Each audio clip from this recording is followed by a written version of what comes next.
Piet Veninga wie erbij doet hier op dit veld Sandergelien wapens dropt waren voor het verzet. Maar hoe dat gebeuren zou, wie een grote verrassing. Een dropping, wat wisten wij van een dropping hoor? Ja, er is zo'n wapensdel komen. Nou ja, hoe komen die del? Nou, die zal dan wel, ja, die zal er wel iets worden met erin. Kees, dat deden ze daar.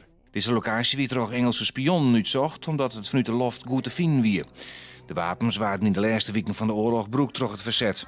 Toen de verzet broekten ze en die lieten bregen opblazen en sluiten dikken aan, deden ze dat. En als ze er net mee terugkomen, hè?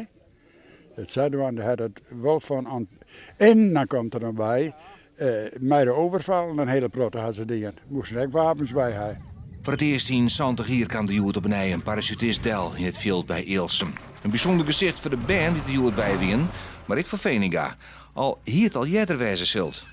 Ze voor 50 jaar hadden ze het proberen. Dus er zijn echt vliegtuigen komen, maar die moeten uit Engeland, wij komen de hele dag. En die zullen container en toen hebben we een oorkonde gekregen en dan zullen die de oorkonde droppen. En zo dat wie val ik echt, hè, dat zijn echte vliegmachines, maar dat moest eerst de volle kostje.